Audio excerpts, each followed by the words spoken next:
So I'm absolutely delighted and excited to be here with you to celebrate International Youth Day 2021, although we are doing it one day earlier, which is probably better because again, tomorrow I have a packed program because of the International Youth Day. I'm not only very happy, but feel very excited to have the opportunity to address such a diverse gathering of 184 young people and all those who are actually listening via Facebook. যেটা দেবপ্রিয়দা বললেন যে I'm soon due to complete 5 years in this very friendly and fast progressing Bangladesh, and in these 5 years I've had the distinction of attending every single International Youth Day celebration, and through events such as this one I get to listen and speak to young people like who have gathered here today. And this year I have a double distinction because I'm going to celebrate it today and tomorrow as well. So 2 days. I have to admit that the numerous opportunities I get to interact with young people every single day is one of the great perks of my job. Beyond the salary, beyond the having a nice office, etc., the fact that I get to speak, listen, interact with young people, and that's what, just like my brother Deopryoda, I feel extremely young at heart and mind, and I refuse to grow up.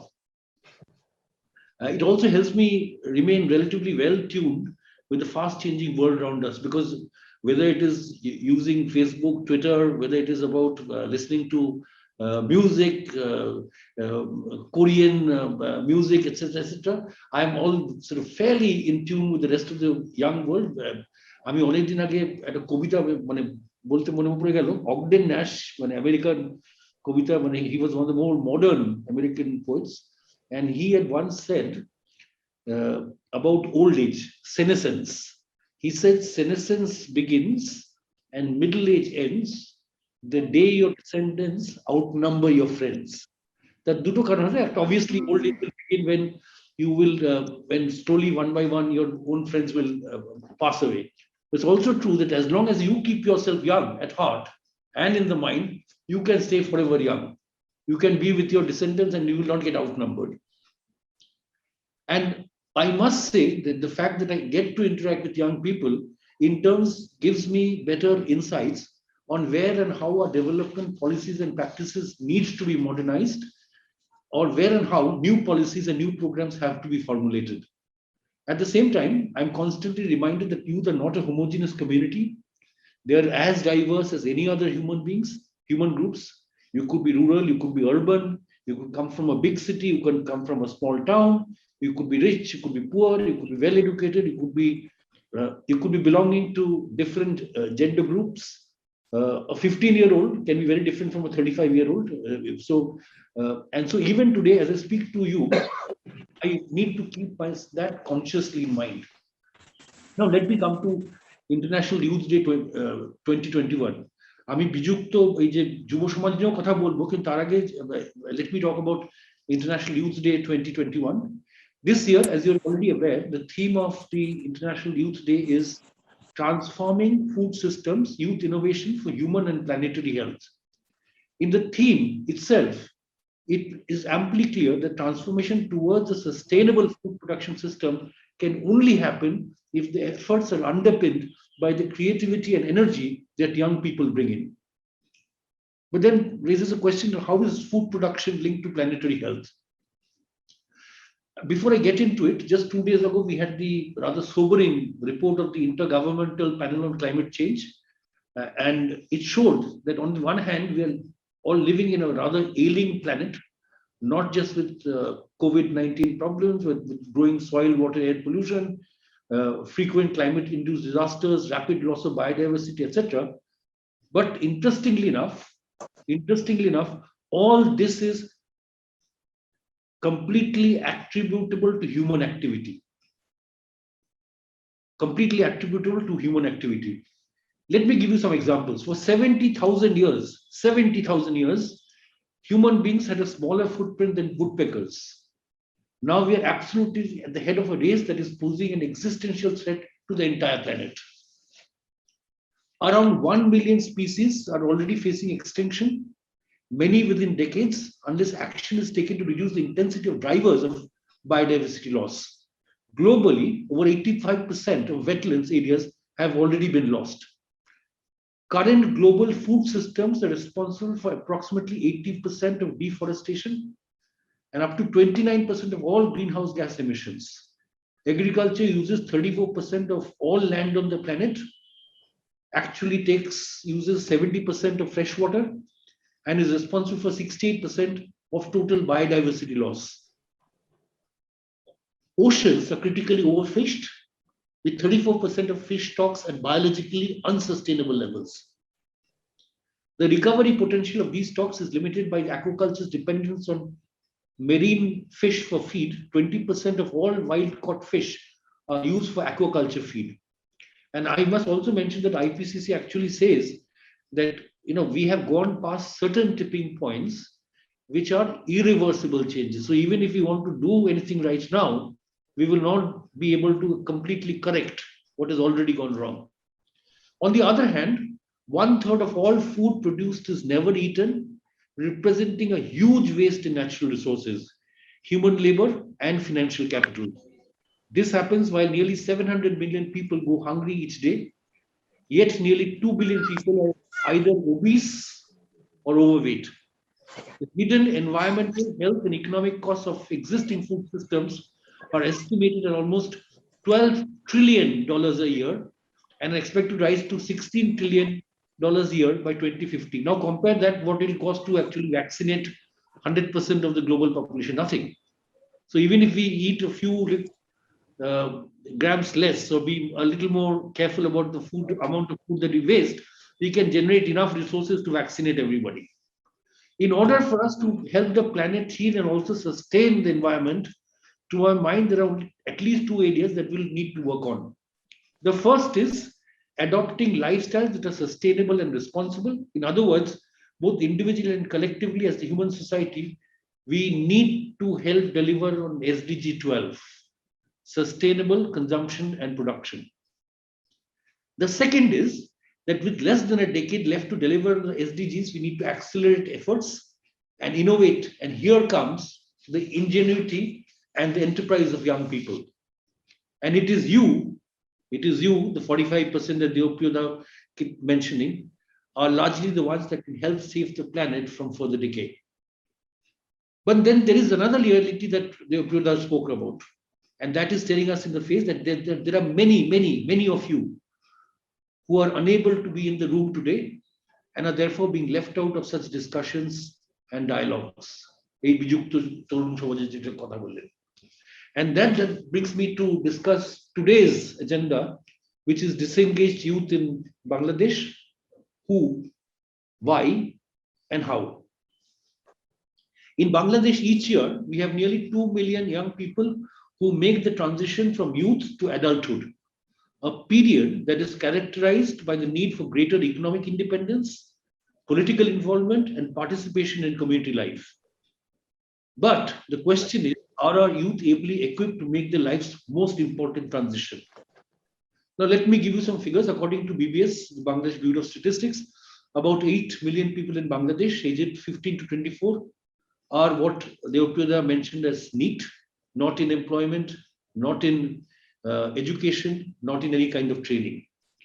A study by ILO, also done a few years ago, tells us that 40% of young people in Bangladesh are belonging to that category of NEET population. And the problem is more precarious for women than men. In 2016, which was the time when the ILO study actually got the data, the NEET rate was 62% for young women and 14% for young men. More recent data shows about 47% women and 10% men are NEET population in Bangladesh, and the total NEET population in the country is nearly 30% of the youth population. So that's a huge number. We also heard from Deopiyoda that how the ongoing pandemic has added a new driver of disengagement to the youth. The adverse effect on their education due to protracted closure of educational institutions. And I must mention this, sometimes, within UNDP, we have this discussion that Are people not getting, is school only place to get education? No, it's not. School is of course a place to get education, and you could possibly, to some extent, if you're lucky, you can get private tutors at home. Your BTV through the Sangshad TV through the আমরা কিছু education করার চেষ্টা করছি. But the reality is that school is much more than just going for education. This is a place for social interaction with people of your own age group. And that is completely missing out. So you are actually having to deal with a life which is completely abnormal and not something that I could have actually dealt with if I was in your age.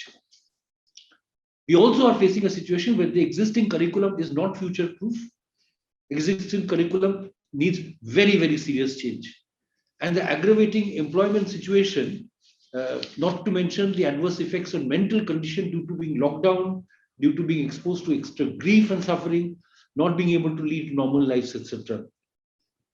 This is, I mean, I keep hearing these stories about, the number of people. আমরা এই শুরুর দিকে আমরা মনের বন্ধু বলে একটা ছোট স্টার্টআপ কে আমরা সাহায্য করেছিলাম, and they have actually, and just to deal with helping people cope with the kind of pressures that people are going through. And I hear that আমি এখন নিজের অফিস থেকে কথা বলছি, আমরা অফিসটা সামান্যভাবে খোলা রাখিয়েছি এই কারণে, কারণ আমাকে অনেকে ফোন করে বলে যে আমরা অফিসে না এলে কিন্তু আমরা অসুস্থ হয়ে পড়ছি. Frankly speaking, staying locked up, and I have the comfort of staying in a big house. I can put on the AC all the time if I want to, but not everybody has the same comfort, not to mention the fact that probably your internet connection is not as good, etc. Now the magnitude and scale of disengagement may vary depending on one's geographical location, of course, income and education, physical challenges, and civil identity. Moreover, the pandemic has brought the issue of digital divide to the fore as one of the major indicators to identify who's more economically and socially disengaged and to what extent. In fact, today, even the definition of being connected needs to change. I think anybody over the age of 6 needs a separate Wi-Fi connection. So just having one connection at home doesn't mean you have a connected family. So even when I challenge my own colleagues, Anil Chaudhary, who say that 70% of Bangladesh is connected, it's not correct. We are not connected. Very simplistically put, this translates into at least two big problems. The first one is related to our own commitment made under 2030, which is to leave no one behind. Many young people are at grave risk of being deprived of their entitlement of leading dignified and productive lives, and if not quickly corrected, we will badly fail in achieving Agenda 2030. Secondly, it is very likely that the assets of any society, if left without the opportunity to make a meaningful socio-economic contribution, may start adopting negative coping behaviors and become social liabilities instead. I was in the Middle East when the whole Arab Spring began, and I remember going to Alexandria, which is a town on the Mediterranean Sea, north of Cairo in Egypt. And I remember during the Eid day, I went out with a friend and actually just realized the sheer numbers of young people in that country, and I was wondering that, what must be the government doing to make sure that these people can have a future? And sure enough, a few months later, the Arab Spring actually began. And it is not just about the Arab world, it can happen anywhere. If you are unable to actually harness in the energy and give them lives of dignity and productive lives. And the third, which is to my mind is the biggest missed opportunity, is the national and global loss of contributions of the many bright and energetic minds if we fail to harness them for social good, to innovate and accelerate the implementation of the wider SDG agenda. And so as a starting point, we need good quality data to know who are being left behind, where they are, why and how are they being left behind. And only once we know that, can we be able to help to craft policies and programs that are fully inclusive and effective. And to address this very complex challenge, UNDP is actually partnering with the Citizens Platform to gather better data, analyze them to generate new knowledge and evidence for improving youth-focused programs and policies, understanding the concept, identifying the disengaged youth, who and where they are, framing the issues, on why or how they're unable to engage and generating empirical evidence of the magnitude and dimensions of the disengaged community are the key focus areas of this study. And I hope today the dialogue will help framing that research. In fact, it is an interesting dialogue, and you've got people from diverse backgrounds and it's many young people. And Deoprada bolen je kichu bitorko hole bhalo. I also welcome that actually. It'll be good to hear many voices. We need to find more innovative ways to accelerate efforts to address the skills gap, some of which have become much more visible with the pandemic. With the move towards automation and more digitalized services, accelerated by the pandemic, the need to future-proof livelihoods and ensuring access to basic services is much more urgent and critical than ever before. But just having more skilled people will not be enough unless we actually have an ecosystem which is equally enabling, so that they can apply the skills to be productive and to lead to dignified lives. For example, if you want to start a business, you need to have money and access to a market. And are these easily available and can you afford them? Do you know where to get all you need to start a business? In our part of the world, easy access to such information and facilities is not a given, and often the cost to access them are extremely, extremely high. At the same time, it is true that a lot of work is already happening at various levels, but they are at the moment extremely fragmented, and there is a need to be better coordinated between the various parts of government, private sector, academia, youth groups, think tanks, everybody, so that together we can come together quickly and effectively create sufficient economic opportunities for everyone. And it is with this very aim that UNDP is engaging with multiple willing partners, such as the Citizens Platform, working to better connect everyone towards meaningfully fulfilling this shared responsibility. So let me conclude by congratulating the Citizens Platform for SDGs together with its many partners and sponsors for organizing this event. Since its establishment 6-7 years ago, the platform has made youth a priority agenda. In fact, I have come to many programs, not just International Youth Day, on numerous other days when youth have been the principal subject of discussion. And it's been a priority agenda with an explicit focus on vulnerable and marginalized youth groups. And today's event is not an exception. It is certainly not an exception. In fact, I was going through my old archives and I've seen numerous occasions that I have come to CPD events just to speak on youth issues. So UNDP has been privileged to support the platform right from its inception. And let me take this opportunity of International Youth Day 2021 to renew UNDP's promise to continue this support in the years to come. So let me finish by saying take care, stay safe, keep smiling, but have your masks up. সবাই সুস্থ থাকবেন, ভালো থাকবেন, আর mask পরে থাকবেন please. অশেষ ধন্যবাদ।